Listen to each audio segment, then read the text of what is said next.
Bom, então bom dia a todos, aqueles que ainda não cumprimentei.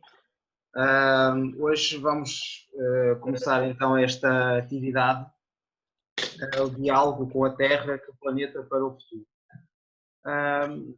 Esta situação que estamos a passar com esta pandemia fez-nos, digamos, repensar muitas coisas e tomar contacto com outras circunstâncias, um bocado diferentes daquelas em que nos encontrávamos situados.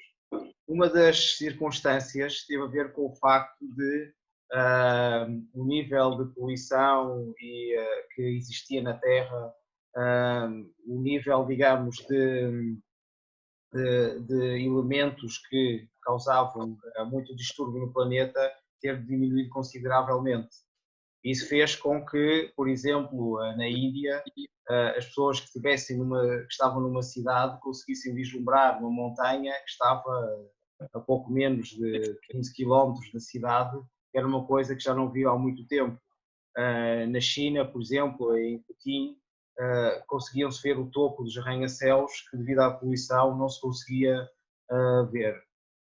Isto, digamos, faz com que, de certo modo, possamos ter uma reflexão sobre a atual situação que está a ocorrer no planeta e qual o papel que nós, enquanto seres humanos, devemos ter nessa circunstância. Será que é uma coisa que nós podemos controlar, que poderemos mudar, ou será que são elementos que não têm tanto a ver connosco e as mudanças que estão a ocorrer, por exemplo, a nível climático, são mudanças que ocorrem independentemente da interferência humana ou não? Porquê diálogo com a Terra? Porque, no fundo, um diálogo implica pelo menos duas partes. Mas, nos últimos séculos, diálogo é algo que não tem existido entre a humanidade e o planeta. Houve uma época, dizem as antigas tradições, uma época muito antiga, em que o ser humano conseguia dialogar com a natureza, dialogar com os outros seres da natureza. E quando eu estou a falar em dialogar, não vamos imaginar necessariamente que o ser humano falava com o planeta e ele tinha uma resposta. Diálogo, digamos, seria no sentido de conseguir compreender aquilo que a natureza transmitia, né? Conseguir compreender os sinais que a natureza e o planeta enviavam, conseguir compreender todas as circunstâncias que, no fundo, acabavam por rodear o ser humano. No entanto, com o passar do tempo, e à medida que o ser humano, digamos, foi evoluindo, à medida que o seu próprio desenvolvimento racional foi se tornando cada vez mais concreto, ele foi perdendo esse contacto com a natureza. Foi perdendo, digamos, essa capacidade de conseguir ler na natureza, de conseguir entrar em contacto com os outros seres e, de certo modo, entrou numa mentalidade um bocado diferente. O ser humano começou a ter a noção de que poderia utilizar muitos recursos da natureza, que esses recursos lhe dariam algum grau de conforto, lhe iriam dar algum grau de desenvolvimento e com isso foi tendo, digamos, noção de que poderia utilizar esses elementos.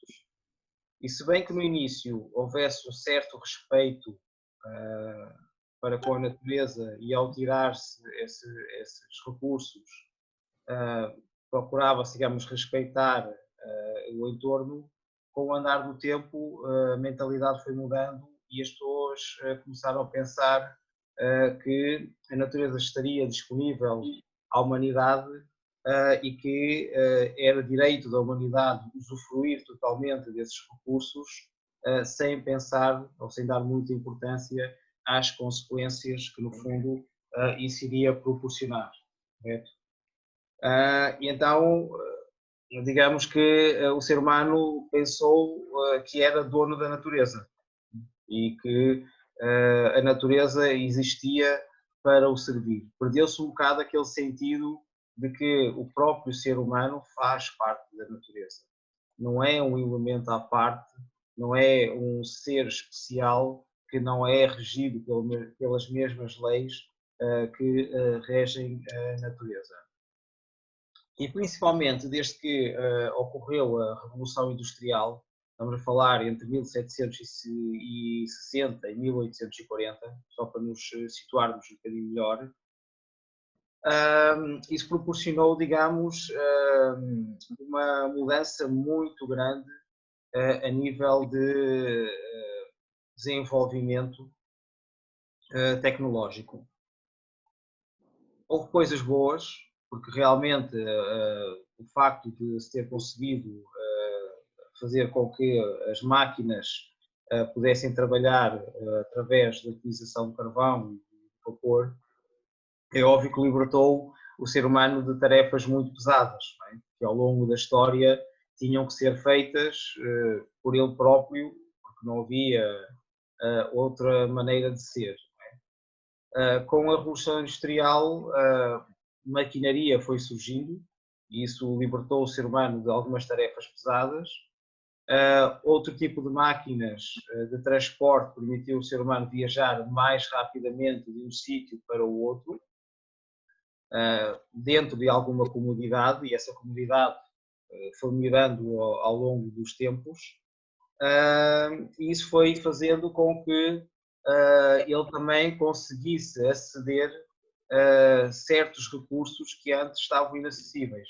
Porque se antes era difícil, imaginem, furar algumas montanhas ou certos sítios, depois com máquinas era mais fácil conseguir fazer isso.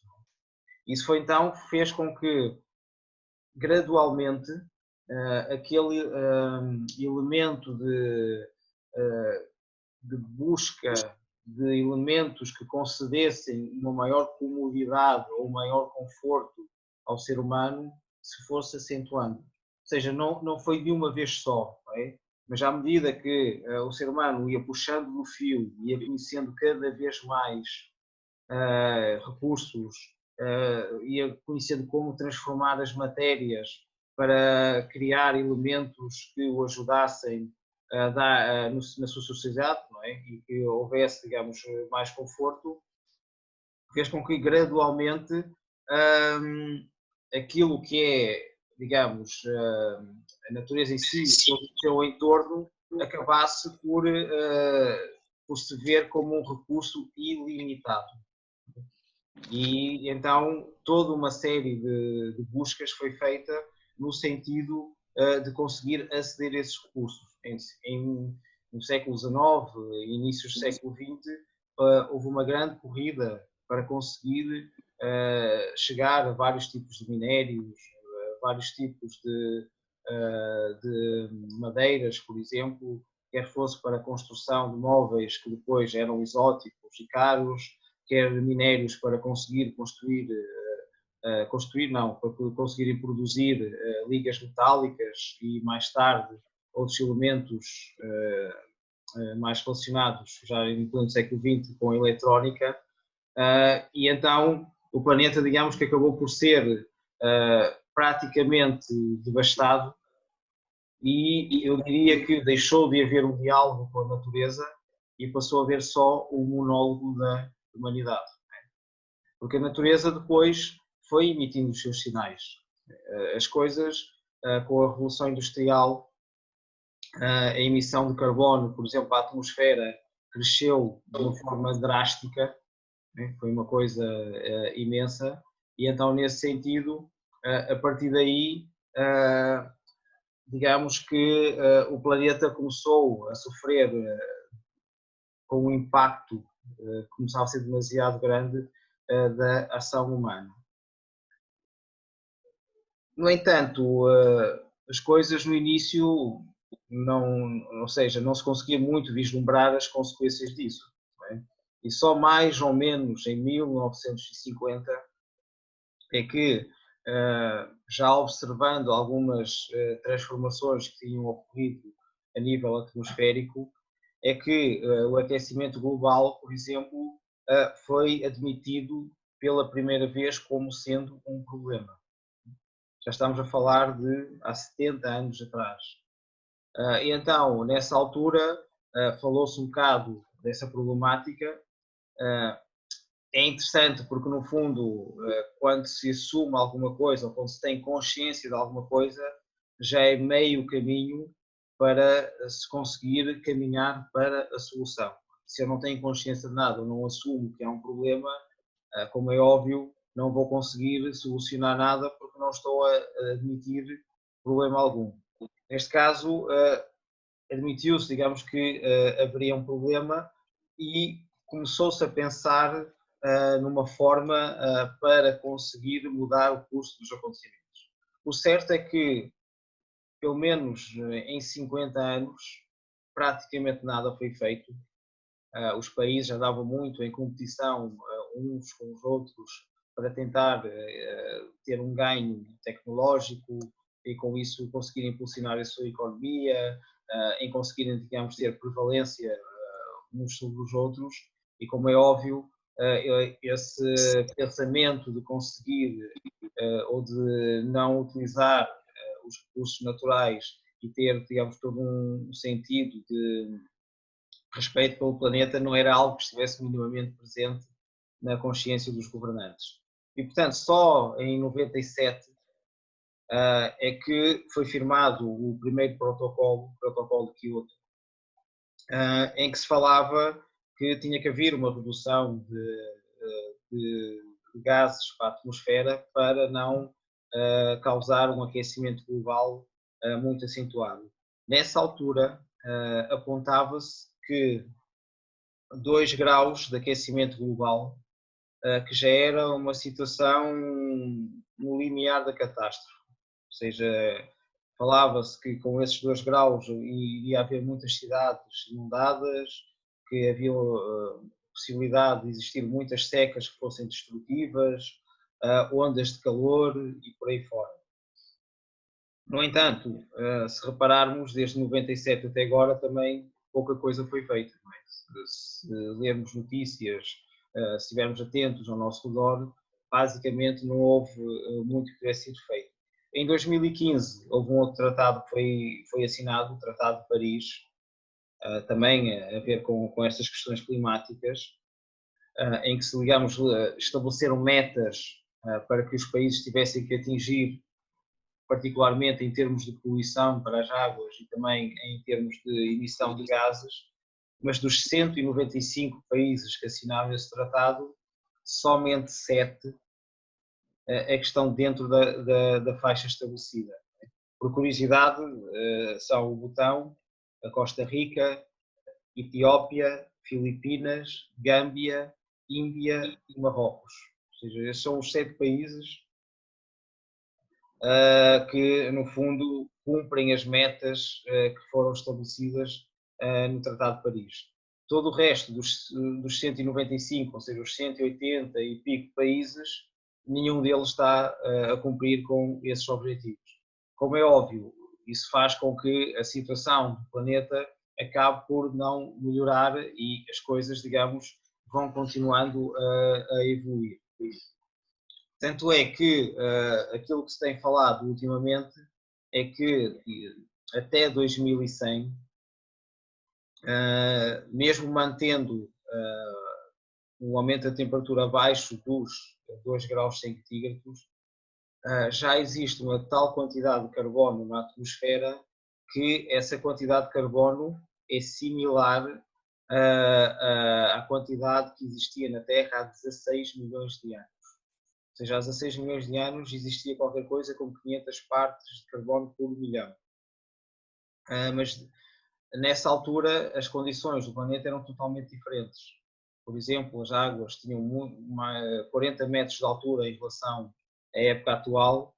16 milhões de anos, também para nos situarem, para situarmos um bocadinho melhor, o homem ainda nem sequer tinha aparecido à face da Terra, porque os primeiros fósseis de hominídeos datam de 6 milhões de anos, e portanto nessa altura o planeta também estava com 5 graus a 8 graus de temperatura acima da temperatura atual. Não é? Portanto, as condições atmosféricas não tinham nada a ver com a circunstância atual. Digamos que o planeta depois foi-se ajustando, não é? Foi havendo uma evolução, a diminuição houve uma diminuição gradual da temperatura. Com essa diminuição gradual da temperatura, tudo o resto foi acompanhado, o nível do mar foi diminuindo, o nível de carbono foi diminuindo até aos níveis que nós conhecemos até há uns tempos atrás. Então, são processos que levam milhares e milhares de anos a ocorrer. No entanto, agora o que é que começa a acontecer, e é interessante ter essa percepção do tempo que os processos demoram e também muitas vezes da permanência que no fundo eles acabam por ter, é que devido à interferência que o ser humano está a ter, alguns processos estão a ocorrer e que para muitos se pensa que são coisas transitórias, mas que muitos especialistas dizem que pode ser uma coisa permanente. Por exemplo, as regiões tropicais estão a alargar-se 32 km por cada década. E isso faz o quê? Isso faz com que os outros climas se afastem da zona dos trópicos e caminhem ou para norte ou para sul. Então, sei lá, vamos imaginar a zona dos trópicos como uma faixa, né, que está a meio do planeta, e então esta faixa está a alargar-se quer para norte, quer para sul, 32 km por década. Claro que se calhar muita gente podia dizer, isto é espetacular, não é? Assim vamos ter sol, vamos ter temperaturas amenas, um clima amenas, depende, porque aquilo, um clima tropical tem como uma média de temperatura 18 graus, depois já há temperaturas muito elevadas, mas também uma alta quantidade de umidade, mas no entanto também num clima tropical também existe muita chuva e quantidades abundantes de chuva que caem durante a época apropriada, ou a época propícia. Pode ser interessante numa perspectiva, mas no entanto nós temos que pensar que o meio ambiente que está onde essas temperaturas vão existir não é o meio ambiente adequado para esse tipo de temperaturas. Porque na zona dos trópicos, digamos que com o andar do tempo, durante os milhares de anos de evolução, a vegetação, os animais adaptaram-se àquela circunstância. E então há certas condições que permitem que certos seres se desenvolvam e que mesmo o ser humano consiga viver nesses sítios e consiga ter, por exemplo, alimento para conseguir sobreviver. Estas temperaturas em outras latitudes não serão tão boas porque, no fundo, a vegetação, o solo, principalmente, não vão estar ajustados a esse tipo de condições. Não é? Então, uma temperatura muito quente em determinados sítios simplesmente vai criar um calor abrasador, vai secar a vegetação, vai secar o solo e, portanto, muitas cidades, muitos países não irão conseguir aceder à comida por causa dessa escassez que vai ocorrer. Né? Porque até que o solo e a vegetação se ajuste àquelas mudanças vai levar o seu tempo. Mas mesmo que leve 2, 3 anos, isso não é assim, não é demora muito mais tempo, haverá muita gente a viver nessas regiões que um ano já é muito para ter a escassez de comida. Depois também, se este aumento, digamos, de temperatura for continuando, for progredindo, os meses mais frescos nos trópicos, estamos a falar então tipo América do Sul, África e algumas regiões do Pacífico, portanto, os meses mais frescos que iriam ocorrer nos trópicos seriam mais quentes do que os meses mais quentes dos finais do século XX. Ou seja, se nos finais do século XX os meses mais quentes nos trópicos atingiam eu agora não sei temperaturas assim específicas, mas vou dizer 38 graus ou 40 graus, estes seriam os meses mais frescos que iriam existir. E então agora imaginem que eu quero viver nessas condições em que a temperatura não iria baixar assim tanto e não haveria, digamos, a possibilidade de arrefecimento. Isto depois apresenta todo um conjunto de consequências. Por exemplo, um planeta que estivesse em constante aquecimento iria fazer com que o gelo ártico se fosse derretendo. O gelo ártico, digamos, o facto do gelo do Ártico se derreter não está relacionado só com o facto de o mar se encher, de haver mais água no mar e isso produzir as suas consequências. Também tem a ver com um outro elemento que é a reflexão da luz solar. O certo é que os polos ajudam muito nessa reflexão da luz solar e isso faz com que muito dessa luz ou desse calor não seja absorvido pelo planeta. Não havendo, digamos, estes elementos que refletissem a luz, esses raios iriam penetrar no planeta, iriam, digamos, aquecer um bocado o planeta e isso, claro, que iria aumentar mais a temperatura global. Portanto, é importante saber preservar essa zona do Ártico, porque senão isto acaba por fazer com que o planeta acabe por aquecer, né? E acabe por fazer com que a temperatura aumente cada vez mais. Como consequência desse aquecimento, também o permafrost do Ártico também iria sofrer consequências. O que é o permafrost?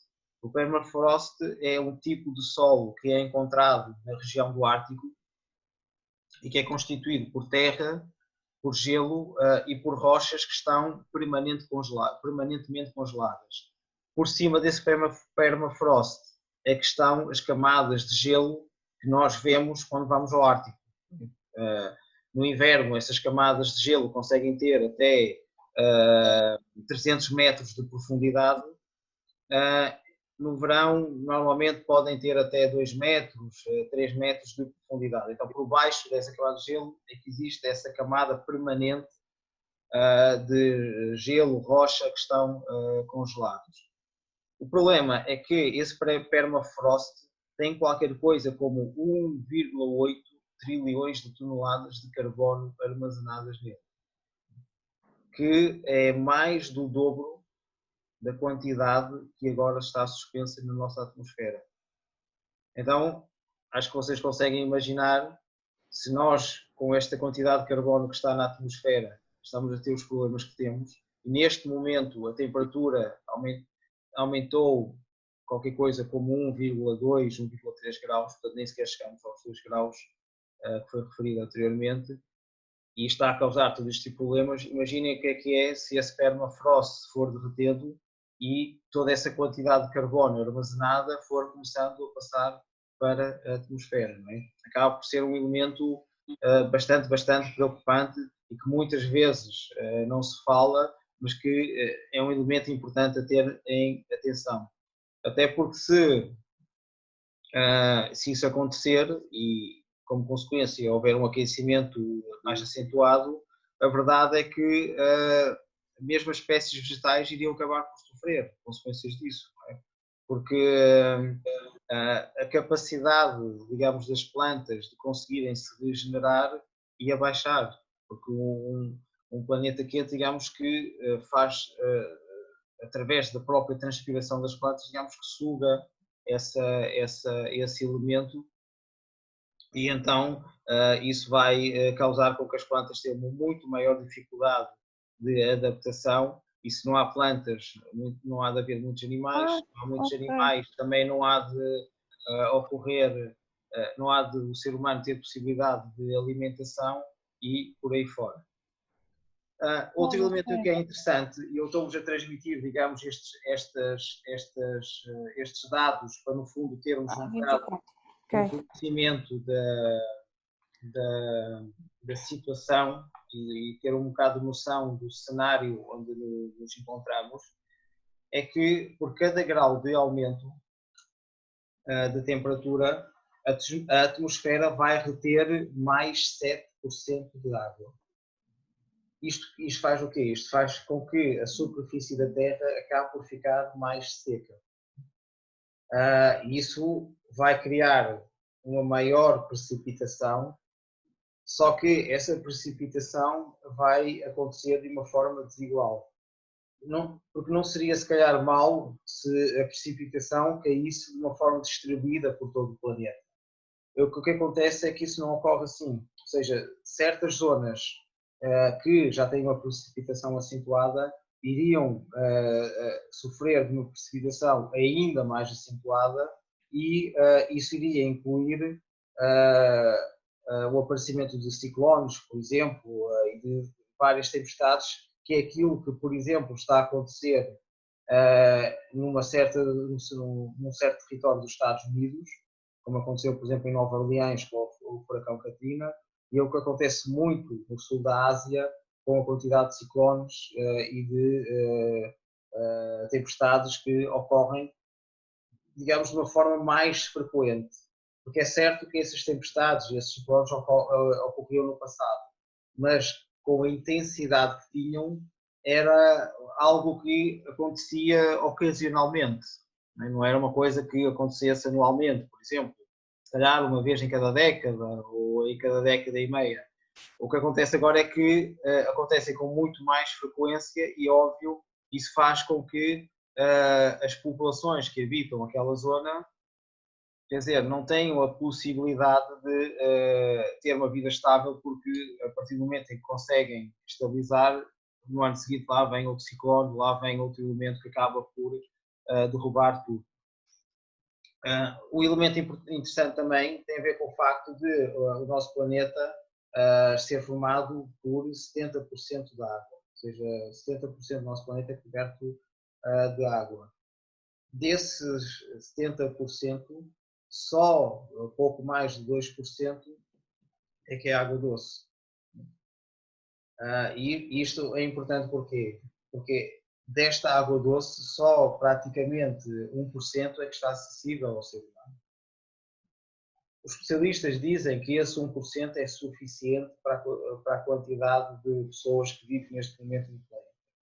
Só que, se essas tempestades forem recorrentes, e se estes ciclones forem recorrentes, tudo isso vai fazer com que, digamos, muitas zonas deixem de ter água acessível. Porquê? Por causa das torrentes de lama que ocorrem como consequência dessas precipitações. E se essas precipitações forem constantes, essas torrentes de lama, de lodo e tudo mais que é arrastado pelas águas pode acabar por contaminar os rios, e então essa contaminação, ao não haver possibilidade do rio se renovar com a rapidez necessária, vai fazer com que cada vez menos água potável possa estar acessível à humanidade, e isso, claro, vai criar um problema para as pessoas que habitam aquela região.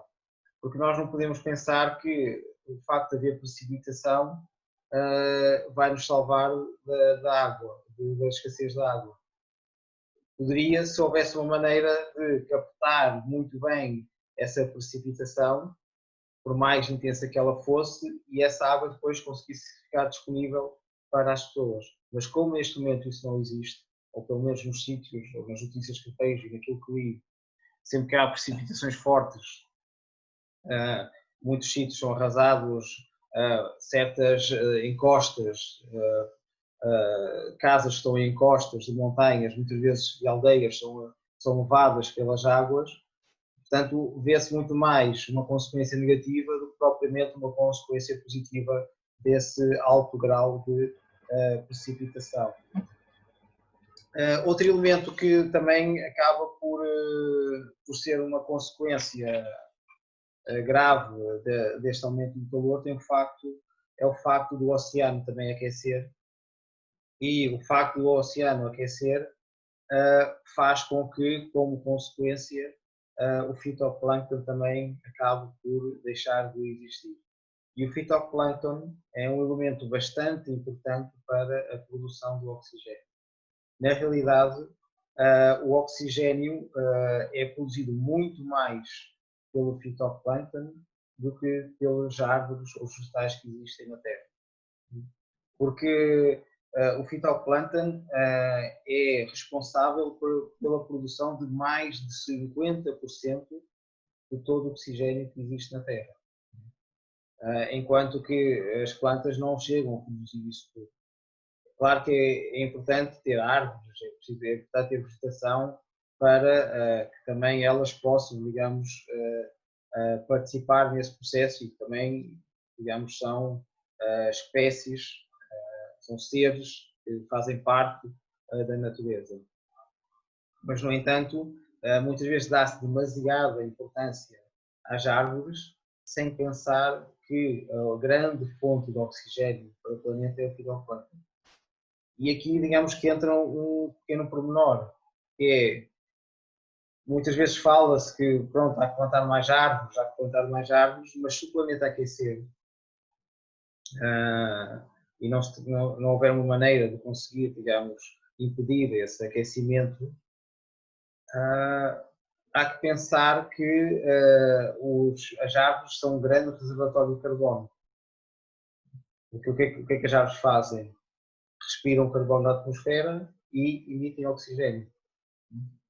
Só que se o planeta aquecer e isso levar a uma seca maior do ambiente natural, isso vai fazer com que o planeta tenha zonas mais propensas a incêndios.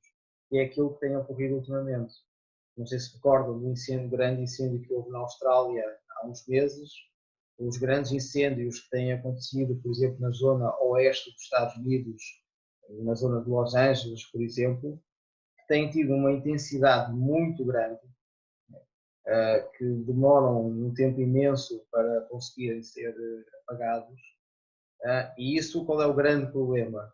Não é só a destruição das árvores, não é só a destruição das casas, mas é também a libertação de todo o carbono que está acumulado nas árvores, na vegetação. Então, como nós podemos ver, depois isso cria um bocado um ciclo vicioso. Ou seja, eu quero pôr vegetais, árvores para conseguir captar o carbono, mas, no entanto, através de outros meios não reduz a emissão de carbono na atmosfera. Isso vai criar um aumento de temperatura global, isso produz incêndios, mas o carbono que tinha sido absorvido pelas plantas acaba por ser libertado para a atmosfera, o que vai acentuar ainda mais esses elementos. Né? Portanto, esse elemento relacionado com a plantação das árvores e de vegetação é bem pensado se estiver enquadrado num outro tipo de organização que contemple a redução para não permitir o aumento da temperatura global do planeta, porque senão acaba por ser uma coisa fútil. Acaba simplesmente por promover ainda mais o aumento da temperatura. Quais são, digamos, alguns elementos que nós podemos analisar também relacionados com o calor?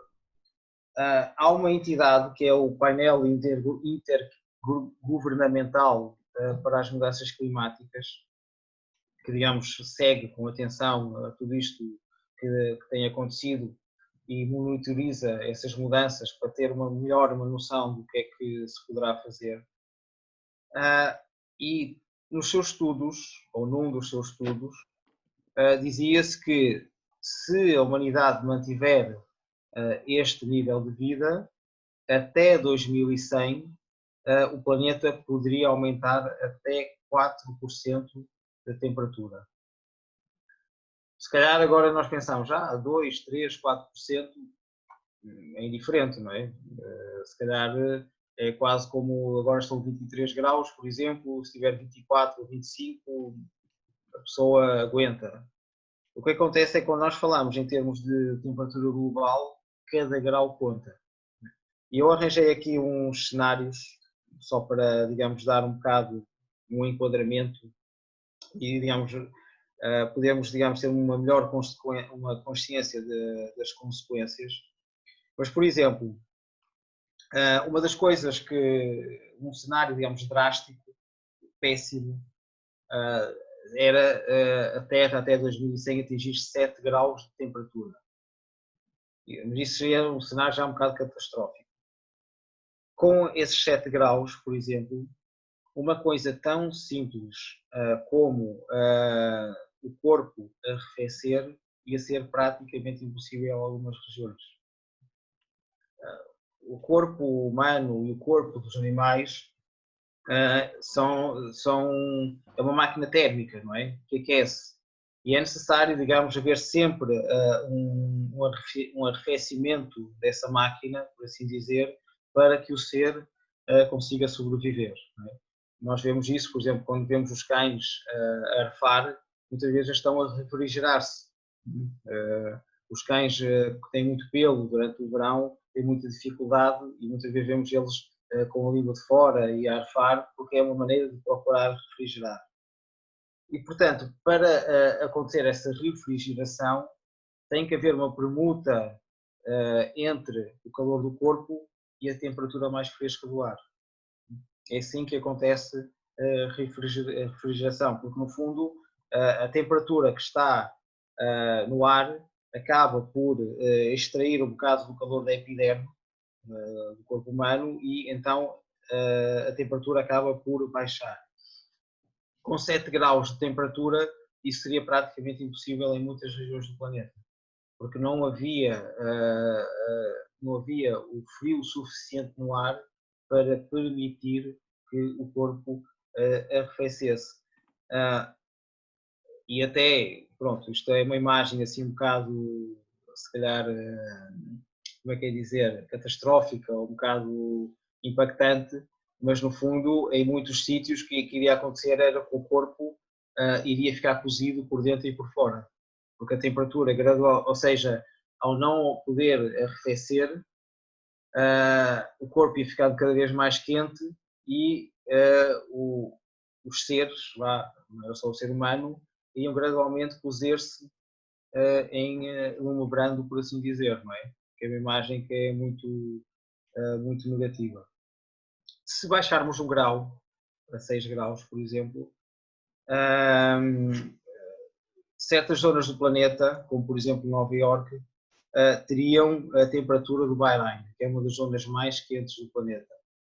Agora nós conseguimos imaginar o que é que seria uma cidade como Nova Iorque, com mais de 10 milhões de habitantes, a viver em temperaturas de 45 graus para cima de uma forma mais permanente. E portanto aí nós conseguimos ter noção que muitos dos atuais centros cosmopolitas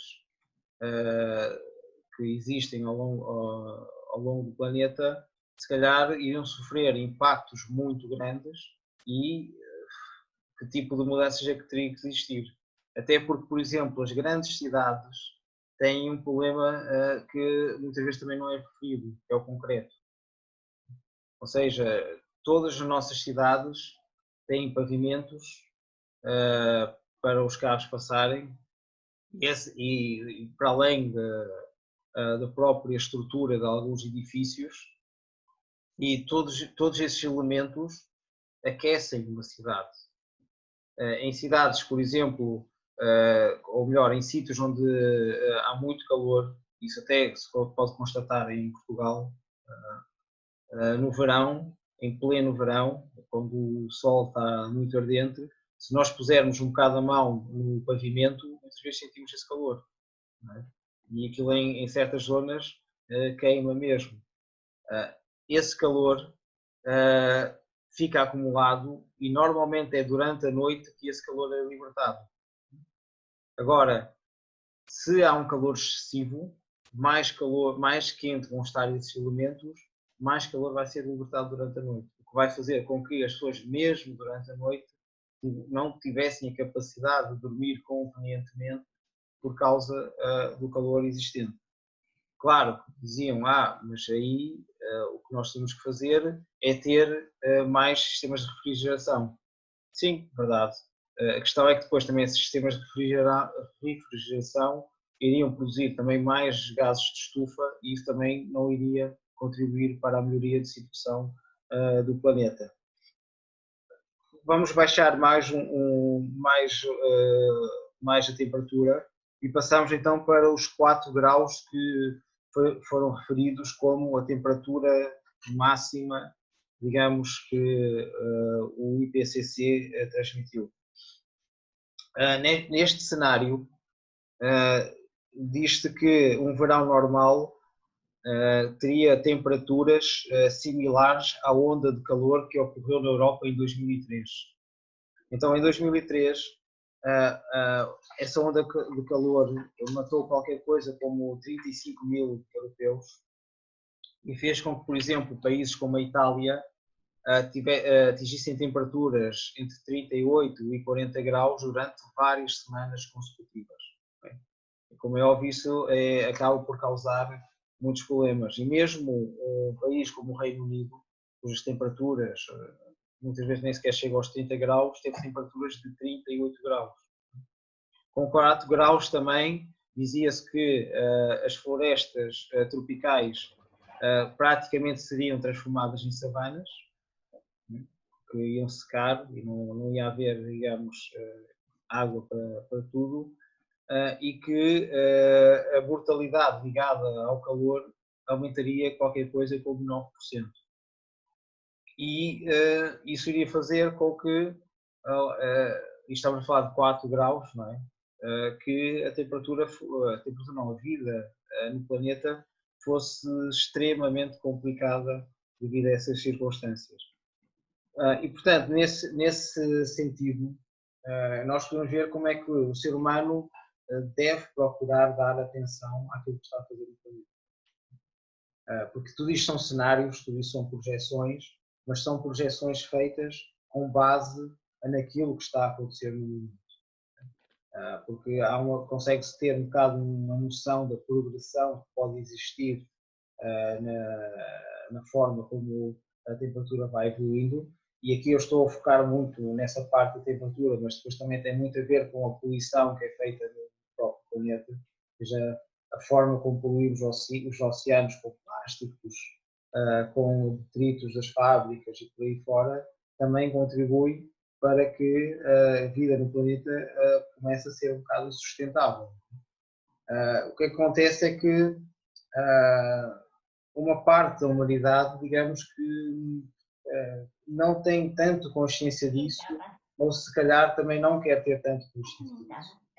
Porque, de certa forma, apegamos-nos a uma forma de viver, apegamos-nos a uma forma de estar, temos, digamos, um nível de vida que existe dentro de determinados parâmetros e que habituamos, digamos, a esses determinados parâmetros, e agora ter que abdicar disso para conseguir preservar o planeta acaba por não ser, se calhar, uma coisa tão fácil. E é interessante também ter uma noção, ter consciência de que muitos especialistas dizem que mesmo que a gente diminua a emissão de carbono para o ar, isso não quer dizer que a temperatura não vai aumentar. E por aí eu posso dar um exemplo, é a mesma coisa que imaginarmos que estamos a encher uma banheira de água e depois chega a uma determinada altura e eu diminuo o fluxo de água da torneira, mas deixo a torneira ligada. A banheira vai demorar mais tempo a encher, não é? Mas vai continuar a encher. Então nós estamos numa fase em que, mesmo que nós diminuamos a emissão de carbono para o ar, se calhar a redução teria que ser uma coisa muito, muito drástica para que o planeta se conseguisse regenerar e conseguisse, digamos, diluir aquilo tudo. Até porque um elemento importante também tem a ver com a fome que isso iria proporcionar. Porque o facto de o planeta aquecer iria fazer com que menos terras cultiváveis existissem. o facto de existir de gelo, o facto de certas zonas ficarem sem gelo, não quer dizer que essas terras fossem úteis para o cultivo. Porque o solo, para ser uma coisa cultivável, demora milhares e milhares de anos a ser formado. E, portanto, por exemplo, acho que foi na semana passada que se falou que na Sibéria, na zona da Sibéria, atingiu 38 graus e, portanto, pronto, estava sem gelo, sem neve, mas nessa zona são muito poucas as terras aráveis cultiváveis. E, portanto, se nessa zona deixa de existir neve e, digamos, há solo, quer dizer que noutras zonas onde existe solo arável, a temperatura também irá aumentar. E aumentar, o solo, digamos, irá tornar-se mais seco, um solo apropriado irá tornar-se mais seco e então menos terra arável irá existir como consequência disso. E isso iria fazer o quê? Por cada grau de aquecimento, estudos indicam que haverá um declínio de 10% na produção de cereais. Cereais, digamos, que são o alimento de cerca de 40% da humanidade. Ou seja, os cereais, ou melhor, estou a dizer de uma maneira errada, estou a dizer que os cereais representam 40% da dieta humana global, o que é muito. Nós, se calhar, aqui no Ocidente, estamos mais habituados a comer carne, peixe, mas em grandes zonas do planeta, muitas áreas do planeta, aquilo que alimenta as populações são os cereais. E com cheias, tempestades e secas, é praticamente impossível ter zonas onde se pudessem cultivar cereais e, como é óbvio, isso iria fazer com que muita gente acabasse por ficar com fome. Só para pegar no exemplo dos 4 graus de temperatura, de aumento da temperatura, a produção de milho, por exemplo, iria reduzir-se para metade nos Estados Unidos. Os Estados Unidos utilizam muito milho para muita coisa. Não é? E mesmo os segundos maiores produtores, que é a China, a Argentina e o Brasil, veriam a sua produção reduzida para um tipo, o que acabava por levar a consequências muito más. E só para finalizar esta parte de exemplos, pegar num exemplo que aparece no estudo que nos diz que desde 1980 as zonas áridas do centro-oeste dos Estados Unidos também se têm alargado qualquer coisa como 225 km. Ou seja, desde 1980 a zona mais árida do centro-oeste dos Estados Unidos tem avançado 225 km, quer dizer que zonas mais secas estão a surgir no interior dos Estados Unidos, como é óbvio, isso acaba por ser um bocado problemático. Agora, o que é que se poderia fazer, digamos, para mudar as circunstâncias ou para podermos, digamos, fazer parte da solução e não ser parte do problema? Eu aqui gostaria de partilhar convosco um texto do professor Jorge Angeli Braga, que é o fundador da Nova Acrópole, de uma conferência que ele deu em 1980, e ele sempre foi uma pessoa preocupada com a ecologia e, de certo modo, muito ligado a um pensamento clássico, antigo, que nos dizia que o ser humano fazia parte da natureza. E ao fazer parte da natureza, ele tem que estar dentro dos seus ciclos, tem que estar enquadrado dentro dos elementos naturais e tem que saber utilizar esses elementos naturais, mas não, digamos, derrubá-los ou apropriar-se de tal forma que não se pense naquilo que está a fazer. Eu não vou ler o texto literalmente, irei só salientar algumas ideias. E, por exemplo, este texto chama-se Em Busca de uma Solução Natural. Então, as comunidades humanas, desde os tempos mais antigos, que conviviam com a natureza. e eles, de certo modo, sentiam-se parte dessa natureza. Por exemplo, não sei se recordam, mas as primeiras divindades dos primórdios da humanidade eram divindades que representavam os elementos da natureza. O trovão, a chuva, a mesma imagem que nós temos da Mãe Terra, que aparecia naquelas figurinhas da Vênus, que tinha os seios salientes e que era muito gorda, que no fundo mostrava, que aparecia prenha e que no fundo fazia alusão da terra que alimentava e produzia. Então, desde estes primórdios, que o ser humano tinha um contacto muito próximo com a natureza e procurava interagir com ela e respeitava, digamos, esses poderes da natureza.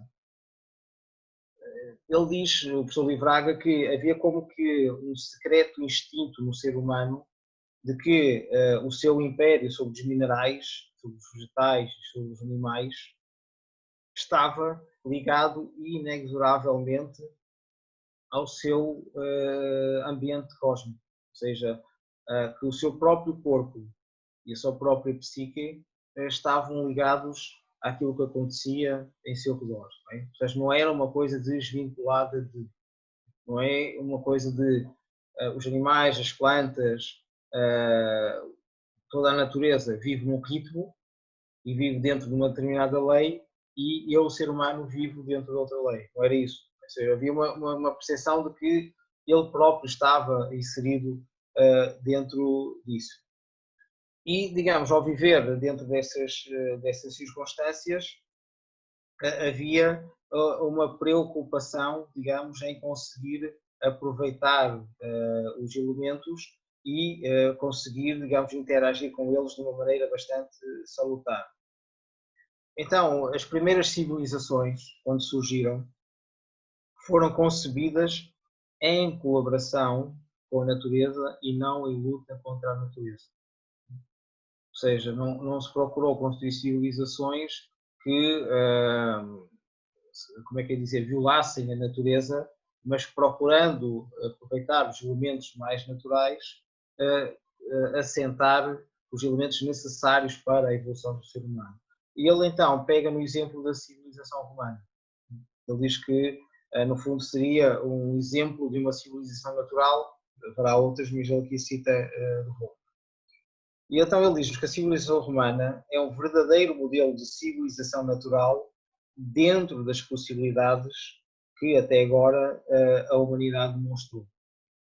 No futuro poderá haver algum tipo de civilização natural que, devido aos avanços tecnológicos, possa plasmar as coisas de uma outra maneira, não é? Mas pelo menos dentro dos cânones que nós temos neste momento, Roma seria um exemplo.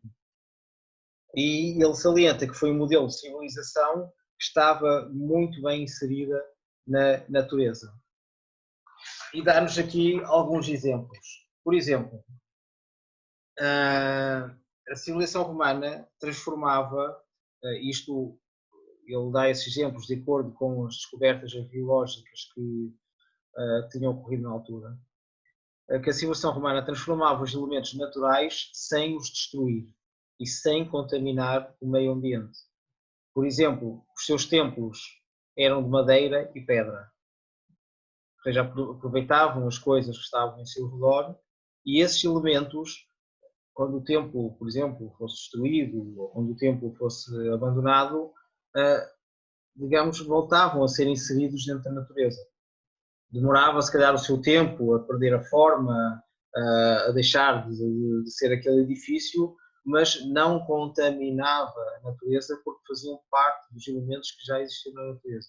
Que é diferente do que aquilo que acontece hoje em dia, quando, por exemplo, nós abandonamos um edifício ou quando deixamos um carro abandonado, porque esses elementos não vão ser, digamos, incorporados na natureza da mesma forma.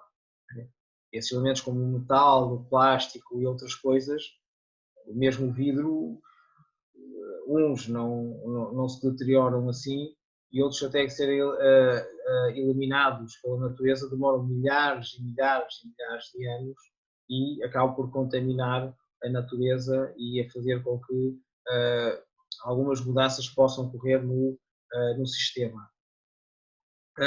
Também os veículos que eles utilizavam eram tração animal, também fruto da época, não é?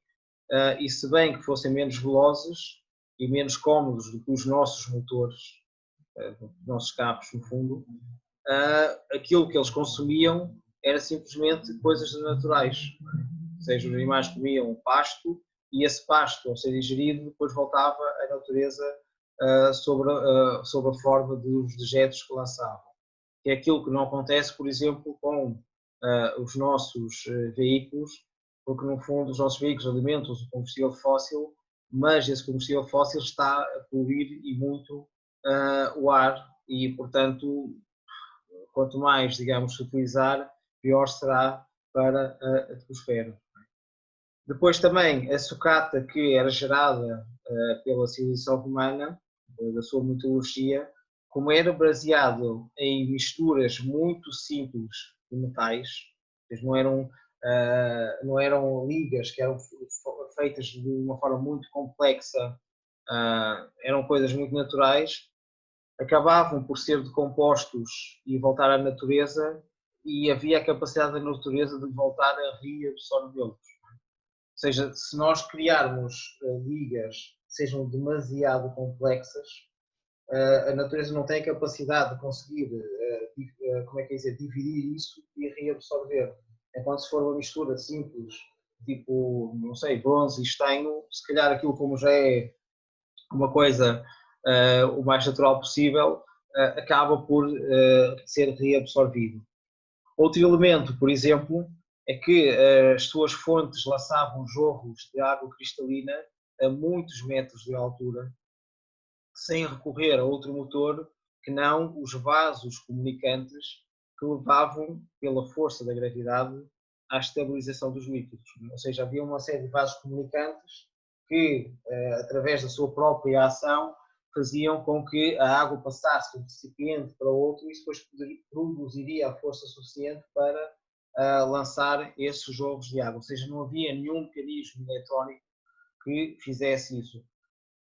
O mecanismo eletrónico se calhar facilita mais e permite como é que é dizer, mais, uma projeção mais forte, mas toda essa eletrónica é baseada em minérios, é necessário uma quantidade muito grande de minérios que depois, ao deixarem de serem utilizados, depois acaba por não ser reabsorvido totalmente na natureza. Os seus relógios, por exemplo, eram de sol, eram de hidráulicos ou de pesos, e os taxímetros que utilizavam nas suas carruagens eram simples bolas que caíam em recipientes e depois aí sim contavam a distância que era percorrida. Portanto, em comparação com aquilo que nós temos, é verdade que era uma civilização muito mais propensa a estar inserida dentro da natureza. É óbvio que muitas coisas não poderão ser, se calhar, daquela forma. A civilização, digamos que evoluiu, tem acesso a outros elementos, só que a mentalidade que existe hoje em dia não é uma mentalidade como existia no tempo dos romanos, em que a economia não estava na primeira linha de pensamento. Porque nós vemos os aquedutos que eles utilizavam, muitos aquedutos tinham que passar por zonas inacessíveis e de grande dificuldade, mas para eles, se aquilo era mesmo necessário, fazia-se independentemente do dinheiro que fosse gasto nessa circunstância. Não é? Hoje em dia, como se pensa muito mais em termos económicos, então o que é que se produz? Produz-se para que haja um consumo constante. Porque uma das formas que existe para conseguirmos diminuir o impacto é produzir elementos de consumo que pudessem ser duráveis, que pudessem, digamos, durar 20, 30, 40 anos para não haver necessidade de consumir cada vez mais. Porque vamos imaginar todo o equipamento eletrónico que nós temos. Quando aquilo deixa de ser utilizado, quer dizer, algum de vocês sabe para onde é que vai esse equipamento eletrónico? Agora. Grande parte desse equipamento eletrónico que não é utilizado aqui no Ocidente é metida em contentores e é lançada em África. Alguns países da África têm pilhas enormes, 4, 5 metros de altura, com teclados portáteis, telemóveis e coisas assim do género, porque aquilo tem que ir para algum lado. Não é? Aquilo não são elementos que a pessoa possa reciclar, nem há interesse em reciclar por causa dos custos que existem. Então, isto desaparece da nossa vista, é verdade, e no mundo ocidental isso desaparece da nossa vista, mas vai cair no quintal do outro, não é? E o outro é que tem que levar com a consequência disso. Isso também nos faz ver que, de certo modo, algo que devia estar presente na humanidade nesta circunstância é a preocupação pelo outro. É, digamos, um sentido de fraternidade universal. Porque aquilo que no Ocidente se produz, muitas vezes a consequência não é tanto aqui, é mais nos países limítrofes daquilo que normalmente é chamado de terceiro mundo. Não é? Em África, na Ásia, em algumas partes da América do Sul, é aí que o nosso lixo é despejado. É? É aí que existem toneladas e toneladas de plástico que formam montanhas imensas, é para aí que são enviados contentores enormes com material eletrónico e são despejados e as pessoas, digamos, têm que viver com aquelas circunstâncias porque não há uma preocupação dos governos ocidentais de resolver essa situação. Só para terminarmos então, o próprio professor Livraga também salienta isso, que tudo aquilo que fazemos é pouco duradouro e assim pode ser substituído mais rapidamente. Então não se procura aquilo que é bom, mas procura-se aquilo que é novo, aquilo que é novidade. É? E essa busca constante pela novidade, por querer ter, faz com que também se produza sempre novidades para conseguir satisfazer a necessidade das pessoas. Para, no fundo, conseguirmos salvar a natureza, ele diz que temos que ter um reencontro connosco próprios. Ou seja, o ser humano tem que se encontrar consigo próprio, tem que se perceber enquanto ser humano e enquanto alguém que, no fundo, com a mente racional que tem, em vez de utilizar para satisfação das suas necessidades mais egoístas, poder ser o grande cuidador da natureza, o grande elemento harmonizador e, portanto, ele salienta que para que haja esse retorno à natureza, o ser humano tenha que atingir a sua dimensão mais elevada. Tenha que criar um desapego aos seus desejos e ao seu egoísmo e fazer com que ele seja algo mais puro. E que voltemos um bocado àquele sentido que existia anteriormente de querermos estar em comunhão com a natureza. É? De sabermos apreciar uma bela paisagem, é? De sabermos apreciar uma coisa tão simples como o vento a bater-nos na cara, de conseguirmos ter contacto com os animais e conseguirmos sentir a sua pele ou o seu pelo e isso dar-nos algum tipo de conforto e algum tipo de satisfação. Porque no fundo é essa interação com a natureza que é necessário ter, mas para isso o ser humano tem que deixar de querer ser dono da própria natureza, tem que querer deixar de buscar basicamente só o seu conforto, digamos, tem que voltar a um estado natural e tem que, de certo modo, conseguir interagir com a própria natureza e conseguir, digamos, perceber que ele próprio faz parte dessa natureza e que não é algo especial, que não é algo que está mais além daquilo que acontece na natureza.